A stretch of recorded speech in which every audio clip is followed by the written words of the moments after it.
What's going on, everybody? This is Zach. Andrew? We're going to talk about season 4, episode 9 of Agents of S.H.I.E.L.D. Finally back after the break for Christmas. And I thought it was a good show, a good episode. A lot of revealing stuff, I guess. After there was some cliffhangers after the mid-season break. But yeah, what you got for us, Andrew? Rogue robots. Yeah. Bloodthirsty murder bots. I knew because we had talked about it before, where you had said talking about all how the robot stuff never goes right, and Mac just came out and said, "Has anybody ever seen any movies from the '80s about robots?" Yeah, like has anyone ever seen like robot movies in the last 30 years? Yeah, it always goes wrong. Yeah, Mac he was preaching. He was saying exactly what I was thinking. Yeah, I thought that was you for a second. Yeah. So, and he makes a great point. And throughout the episode, he obviously he says bloodthirsty murder bot. Like he is not like this. And he also said later on in the episode, he tells Yo-Yo, I have a life insurance policy on death by robot. Yeah. That's awesome. He probably does. You don't just say something like that. Yeah. And I mean, he's the one who decapitates Ada. Yeah. With his axe shotgun. Mm-hmm. And he says he calls it Radcliffe's sex bot. Yeah. Right. Well, Radcliffe. That's not fair. I never had sex with her. We're just really close friends. Another thing, so the Darkhold, I think they're trying to transport it or eventually give it to some other agent who can handle it or whatever. Yeah. My first idea was they should just fire it into the sun. Yeah. But I was thinking, I don't know about you, but maybe it goes to Doctor Strange's library. That's true. That probably is very true because, from Doctor Strange, there was all those books, and some of them were, I guess, forbidden. Yeah. And that could have been one of them that was missing. That could have been missing. And honestly, oh yeah, and there's so much I mean, if you see Doctor Strange, you're like, yeah, those books can be really dangerous. Mm-hmm. Yeah. So I think that's probably where it went. Oh yeah, and then we find out that Senator Andari or whatever, her parents were killed by the Chitauri invasion. So they just hate aliens. Yeah. Which makes sense, Well, yeah, who wouldn't, And but she obviously takes it way too far. Yeah. Yeah. What kind of person makes that deal with her brother? If we ever get infected, because there's been an alien infection. Yeah. Before. No precedence for that. Well, I think that's what she thinks with the Inhumans is. Maybe she made that when that happened. Yeah, she doesn't know. She just thinks the Chitauri infected certain people and they became Inhumans, and she doesn't really know about the Kree origin and all that stuff. So that might be what she's thinking. And and that guy from the earlier episodes, it was probably the third or so episode, where that Inhuman cocoon was in her house. That's her brother. So we come to find out that's actually her brother, and who Gemma had sort of tested to see if what was going on. It's the same guy, so yeah, she got him out, and now he's back at her villa with his sister. And dude, if I were that guy, I remember when he hugged her because she decided not to kill her. I'm like, are you kidding me? Yeah. 10 seconds ago, you were gonna let me just get murdered. Yeah, I thought that too. I was like, why did you? But now I'm okay with it. Yeah, I'm not mad about it. But yeah, I would probably been saying, but what? You just tried to shoot me. What's?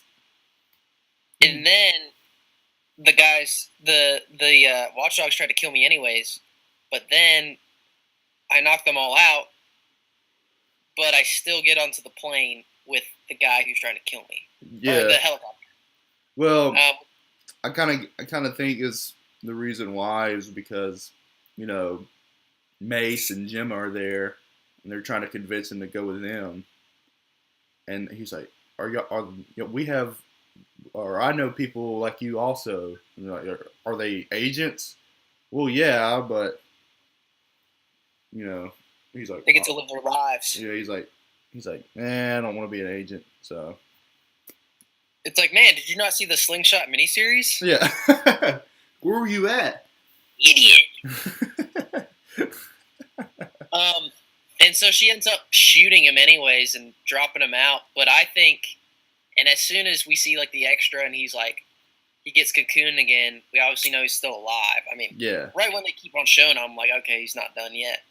My theory, I don't know about you, is that like every time he dies, he'll just be re-cocooned and he'll come back with a new power. That would be crazy. That would be a cool power. That would be. Because when I first saw his power, I'm like, oh, okay, it's cool, but it's not different. It's just like, okay, he has super speed. Or super reflexes. Yeah. Yeah, when I first saw it, I was like, super speed again, but then I kind of was like, it's probably not really super speed. He's just kind of like Spider-Man, I guess. His senses are dialed to 11. We can really, you can see a punch coming from a mile away, no matter how fast it is.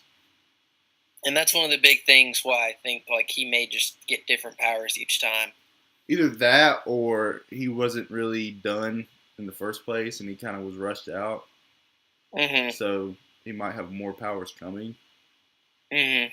So kind of added on to what he's already got. Yeah. One thing that was huge from this episode, and I may sound like a complete idiot for missing this, and I think I will if you already knew it or everyone else. I didn't realize the Vienna explosion where Mace that was Captain America: Civil War. Yeah. I just didn't put that together. Oh. What other? Yeah. So it wasn't until I saw the picture of him covering someone. Yeah. Then I was like, oh, okay, yeah, that's probably where it was. Yeah. How many explosions are there in Vienna? That's exactly where it was. Because I remembered T'Challa jumping on his dad and trying to block him. Yeah. But I'll be interested to see so we know that event went down, but what really happened. Yeah. I don't know. Someone also uses the term really well. It flowed in the conversation, cloak and dagger. Mm-hmm. Which I'm sure that was that first reference I was telling you about. I was like, some good references so far. And I heard him say that. I was like, oh wow, okay. But that's. That. I mean, if you really follow everything, that's not just a throwaway line. Yeah. Oh, cloak and dagger. No, that's an actual show that's coming. So. And that's the thing. If you really pay attention to all this stuff and you watch it all, there's little things that enrich the viewing experience. Yeah. Just like in Avengers, Tony Stark, when he's first being recruited by Agent Coulson to come in, he says, "You've reached a life model decoy of Tony Stark." Yeah. And that's not a throwaway line. No. That's something they could have used later, and now we're doing it. Mm-hmm. Exactly. Yeah, I mean, I said the senator's a psycho. Yeah. She is. But hopefully that guy, the guy who's in Cocoon, he'll eventually he will this time around. He'll be like, okay, I'm gonna go to S.H.I.E.L.D. They're probably not gonna shoot me. Yeah. No. If he went back to his brother. I'm sorry. Sister. If he went back to his sister, he would be stupid. He would be as insane as her, just in a different way. Then his superpower would be idiocy. Yeah. I have the power of Moron. I don't know.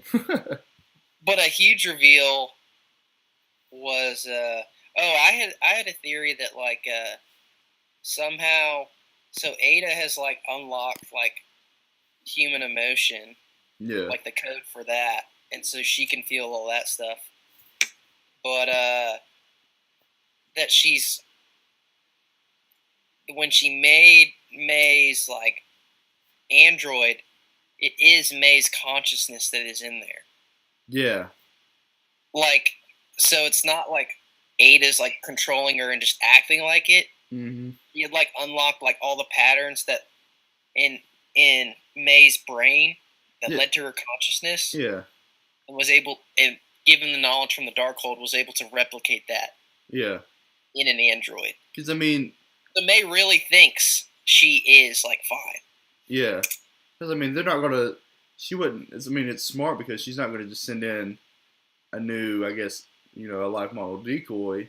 You go in there and be like, all right, so May's a little weird. Something's going on here. They want it to be. She wants it to be as. Coulson could not tell. Yeah, because I like that whole episode. I was kind of waiting for Coulson to be like, all right, I kind of figured it out. You're not really May, but like so far, we don't see any evidence of that. Where he's like, all right, because he's a smart dude and he kind of figures all that kind of sneaky stuff out anyway. He's usually like 3 steps ahead of you. Yeah. So I was almost thinking that when he was talking about the Darkhold book and where it is today, that he setting it up so he could reveal that she is. You almost expect that he knows, but he can't. He doesn't know everything. No, he gets fooled sometimes. Yeah. I thought it was interesting. Really cool to reveal that like Radcliffe is behind all this, and he just got a glimpse of that knowledge, and like he needs it. Yeah. And it's driving him crazy too, and like that's why that book needs to like be blasted into the sun. Yeah. Or just in Doctor Strange's library. Just lock it up, leave it there. Yeah. No one can know about it. I thought it was interesting. He didn't even call Ada. He referred to like Ada's dead, like she wasn't there right there. Yeah. But I don't know. And he did a really good acting job throughout, not the actor himself, but the character. Yeah. Because until that moment where you find out he's behind everything, it's like you really believe him. Yeah. Like you wouldn't have guessed that he was behind it. You wouldn't like when Mac chopped off Ada's head. That particular Ada, he was like he looked very disappointed and everything. You know what I mean? Yeah. And then they had that scene where he's like, "Oh, I told Fitz that you were actually becoming a real girl." Oh, Yeah. I'm a real girl. Yeah. So. Like, that was awesome. I mean, it threw me for a loop. Yeah. So it's not like a total mind bender. No. But, I mean, they always have twists. Yeah. And you never see them coming. Mm-mm. And who knows who else has switched? We don't know. Yeah. You never know. It's very, very true. I'm sure there's a lot of crazy twists and turns to come because they always have to do it. And then we got the ABC showrunner said that he'd like to see season 5 of S.H.I.E.L.D. and Inhumans kind of run side by side. Yeah, which I hope it does because I mean it's only I think we got the 2 episodes in the theater.